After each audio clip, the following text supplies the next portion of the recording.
मुंबई के एक अस्पताल में एक 14 साल की बच्ची को एडमिट किया जाता है। वो बच्ची अपने पास किसी भी मर्द को नहीं आने देती है। अगर वो किसी मर्द को देख लेती है तो बहुत ही ज़्यादा डर जाती है और बहुत ही ज़्यादा चिल्लाने लगती है, जिसके चलते उसके पास सिर्फ लेडी डॉक्टर को जाने दिया जाता है, लेडी पुलिस कर्मी को जाने दिया जाता है और सफाई कर्मचारी को भी लेडी को ही जाने दिया जाता है। इसके पीछे की वजह जानकर आपका दिल दहल उठेगा कि आखिर क्यों वो बच्ची इतनी मर्दजात से डरने लगी थी।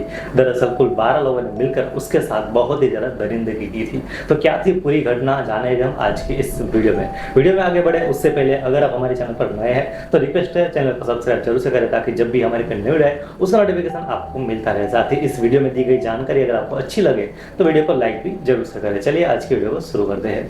इस कहानी की शुरुआत होती है बनवाड़ी के पुलिस स्टेशन से। वहां पर एक पति पत्नी अपनी 14 साल की बच्ची की गुमशुदगी की रिपोर्ट लिखाने के लिए आते हैं। वो कहते हैं कि हमारे एक 14 साल की बच्ची है जो कि गुमशुदा हो गई है, उसके बारे में कुछ भी पता नहीं चल रहा है कि वो कहाँ गई है। अब पुलिस उसकी रिपोर्ट लिखती है। दरअसल वो बच्ची एक दिन पहले अपने किसी दोस्त को मिलने के लिए पुणे रेलवे स्टेशन के पास गई थी। वहां पर जाती है, अपने दोस्त का वो इंतजार करने लगती है, लेकिन उसका दोस्त वहां पर नहीं आता है। कुछ देर बीत जाती है, लेकिन जब दोस्त वहां पर नहीं आता है तो घबरा जाती है और वह रोने लगती है और वहां पर बैठ जाती है। जब वो रो रही होती है तो एक रिक्शा वाले की नजर उसके ऊपर पड़ती है। वो ऑटो वाला उसके पास जाता है और उसको पूछता है, बेटी आखिर तुम क्यों रो रही हो।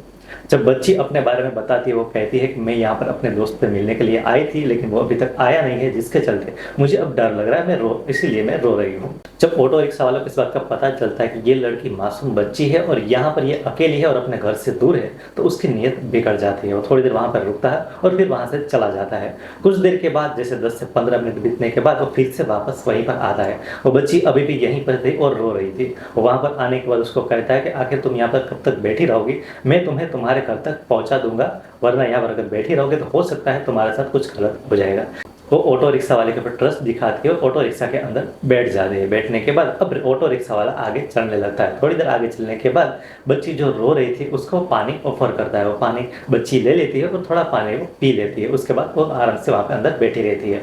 अब कुछ देर के बाद वो एक सुनसान जगह पे ऑटो रिक्शा को रोक लेता है। रोकने के बाद वो बच्ची को नीचे उतारता है। अब इस टाइम पे जिसने जो पानी की बोतल दी थी उसने उस पानी के अंदर कुछ नशीली चीज मिला दी थी, जिसके चलते अब बच्ची थोड़ी सी बेहोश हो गई थी। वो उस बच्ची को उस सुनसान जगह पे अंदर की तरफ ले जाता है और वहां पर ले जाने के बाद वो कई बार उसके साथ रेप करता है। रेप करने के बाद करीब 2 से 3 घंटे बीतने के बाद जब उसका मन भर जाता है तो वो अपने दोस्तों को कॉल लगाता है। और जिस दोस्तों को कॉल लगाता है वो करीब 12 लोग थे जो कि एक होटल में रुके हुए थे।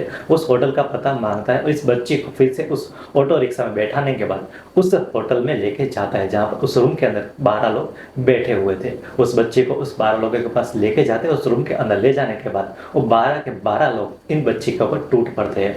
कई बार इस बच्ची के साथ रेप होता है। ये बच्ची रोने लगती है, अपनी जान की भीख मांगने लगती है, लेकिन किसी के ऊपर भी इसका कोई भी असर नहीं होता है। वो लोग करीब 24 घंटे तक इस बच्ची के साथ रेप करते रहते हैं बारी बारी से। वो बच्ची खाना मांगती है तो उसको खाना भी नहीं देते, अगर पानी मांगती है तो पानी भी नहीं देते हैं। ये बच्ची अब बहुत ही ज़्यादा डर जाती है और वहीं पर वो रोती रहती है और इसी तरह से 24 घंटे बीत जाते हैं। अब 24 घंटे के बाद दूसरे दिन रात को एक आदमी का दिल पिघल जाता है। वो उस बच्ची को लेके वहां से निकल जाता है और पुणे रेलवे स्टेशन पर उसको बैठाकर वहां से वापस आ जाता है। अब इन 12 लोगों को ये लगता है कि बच्ची अभी काफ़ी छोटी है, वो किसी को भी इसके बारे में नहीं बताएगी और अपने घर पर चली जाएगी, लेकिन ऐसा बिल्कुल भी नहीं होता है। इसके आगे जो चीज़ होती है वो सुनने के बाद आपका भी दिल कांप उठेगा।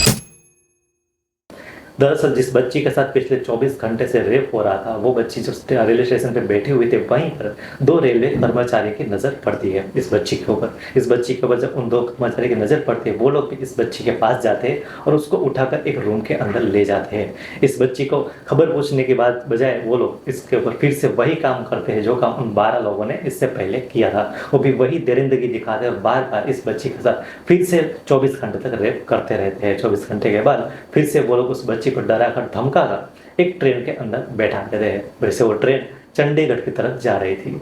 अब इस तरफ जो पुलिसकर्मी को इसकी गुमशुदगी की रिपोर्ट इसके माता पिता ने लिखाई थी, वो लोग भी इस बच्ची के बारे में ढूंढ रहे थे। उसका जो नंबर था उसको भी उन्होंने ट्रैकिंग पर लगा कर रखा हुआ था। अब ये बच्ची इसके साथ जो 48 घंटे से जो भी चीज़ हो रही थी, जिसके चलते बहुत ही ज़्यादा डर गई थी, लेकिन उसके पास फ़ोन होते हुए भी वो अपने माता पिता को फ़ोन भी नहीं लगा पा रही थी, क्योंकि उसको बहुत ही ज़्यादा डर लग गया था। जिसके चलते वो अपने मोबाइल को स्विच ऑन तो करती है, लेकिन वो अपने माता पिता को कॉल नहीं लगा पाती है।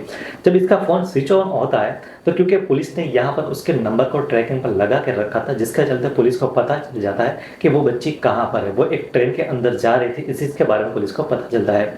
अब जैसे ही पता चलता है कि वो ट्रेन चंडीगढ़ की तरफ जा रही है, पुलिस तुरंत ही चंडीगढ़ की पुलिस को कॉल करती है और कहती है कि इस तरह से एक बच्ची वहाँ पर आ रही है, जिसको आपको वहाँ से उतार कर यहाँ तक भेजना है। अब पुलिस वाले को जैसे कि चंडीगढ़ पुलिस को पता चलता है, वो लोग चंडीगढ़ रेलवे स्टेशन पे आ जाते हैं और जैसे ही वो ट्रेन वहाँ पर रुकती है, उस बच्ची के पास जाते हैं। वहाँ पर एक पुलिसकर्मी उसके पास जाता है, लेकिन ये बच्ची अब मर्द जात से डरने लगी थी, क्योंकि पिछले 48 घंटों से जो भी उसके साथ हो रहा था, उसे अब पूरी की पूरी मर्द जात से डर लगने लगा था, जिसके चलते पुलिस वाला उसके पास जाता है तो उसे अपने पास नहीं आने देती है। वो बहुत ही ज़्यादा डर जाती है, चिल्लाने लगती है और रोने लगती है, जिसके चलते पुलिस वाला उसके पास तो नहीं जाता, लेकिन उसके ऊपर अब निगरानी करने लगता है। वो लड़की अब उस रेलवे स्टेशन पर उतरती है और एक बेंच पर जाकर बैठ जाती है। पुलिसकर्मी को जब पता चलता है वो अब यहाँ पर बैठी हुई है, तो तुरंत ही वो चाइल्ड वेलफेयर को कॉल लगाता है। वहाँ से एक महिला आती है। महिला आने के बाद उस बच्ची के पास जाती है, उस बच्ची को समझाती है, बहलाती है, फुसलाती है और उसके साथ अच्छे से बातचीत करती है, जिसके चलते वो बच्ची अब थोड़ी सी सही हो जाती है। उसके बाद उसके साथ जो भी कुछ हुआ था वो सारी बात उस महिला को वो बता देती है। महिला इस बात को सुनने के बाद वो भी रोने लगती है, उसका भी दिल भर आता है और वो सारी बात पुलिसकर्मी को बताती है। पुलिसकर्मी को जब इस बात का पता चलता है, वो तुरंत ही पुणे पुलिस को कॉल करता है और कहता है कि बच्ची हमको यहाँ पर मिल गई है और उसके साथ इस तरह से घटना हुई है। अब हम इस बच्ची को यहाँ से मुंबई भेज रहे हैं। तो वो लोग और महिला और वो पुलिसकर्मी इस बच्ची के लिए मुंबई की टिकट कटवा देते हैं और मुंबई भेज देते हैं। मुंबई जाने के बाद उस बच्ची को एक अस्पताल में दाखिल कर दिया जाता है और वहाँ पर उसकी ट्रीटमेंट शुरू हो जाती है। यहाँ पर पुलिस वाले को जब इसके बारे में पता चला था, ऑटो रिक्शा वाले के बारे में, तो वो लोग पुणे रेलवे स्टेशन के आसपास के जितने भी सीसीटीवी कैमरा थे उन सभी को चेक करना शुरू कर देते हैं। उसमें से एक सीसीटीवी कैमरा में वो ऑटो रिक्शा वाला और ये बच्ची कैप्चर हो जाते हैं और वहाँ पर लोग दिख जाते हैं। साथ ही उस ऑटो रिक्शा वाले का ऑटो का नंबर भी उस कैमरे में मिल गया था, जिसके चलते उस नंबर से उस ऑटो रिक्शा वाले को ढूंढ लिया जाता है। जब वो ऑटो रिक्शा वाला मिल जाता है तो उसके ऊपर काफ़ी ज़्यादा थर्ड डिग्री का इस्तेमाल किया जाता है, जिसके चलते वो अपने सारे साथी के नाम वो बता देता है। साथी के नाम मिलने के बाद उन सभी 12 लोगों को भी गिरफ्तार कर लिया जाता है। उसके बाद जब आगे के सीसीटीवी कैमरा चेक किए जाते तो पता चलता है कि इस बच्ची को रेलवे कर्मचारी ने भी अपने साथ लेके गए थे उस रूम में, जिसके चलते उस रेलवे कर्मचारी को भी ढूंढ लिया जाता है, उसको भी गिरफ्तार कर लिया जाता है। उनके ऊपर भी काफ़ी ज़्यादा थर्ड डिग्री का इस्तेमाल किया जाता है, जिसके चलते वो भी अपना जो गुनाह होता है वो भी कबूल कर लेते हैं। और यहाँ पर इस बच्ची की हालत में सुधार हो रहा था, जिसके चलते इस बच्ची को उसके माता पिता को सौंप दिया जाता है। तो आखिर इस बच्चे के साथ जो ये घटना घटी, उसके बाद आखिर आपकी क्या राय है? इन सभी लोगों के साथ किस तरह की सजा दी जानी चाहिए? आपकी जो भी राय हो, और अगर इसको इंसाफ मिलेगा तो क्या इसको पूरा इंसाफ मिल पाएगा, उसके ऊपर भी आपकी जो भी राय हो, राय हमें आप कमेंट करके जरूर से बताइएगा। आज की इस वीडियो में बस इतना ही। इस वीडियो में दी गई जानकारी अगर आपको अच्छी लगी हो तो वीडियो को लाइक करें और चैनल पर नए तो सब्सक्राइब जरूर से करें। मिलते हैं अगली वीडियो में। अगर आपको क्राइम स्टोरी से रिलेटेड वीडियो देखना पसंद है तो हमारे चैनल पर पूरी एक प्लेलिस्ट है, उस प्लेलिस्ट को भी आप जरूर से चेक कर लीजिएगा। मिलते हैं अगली वीडियो में।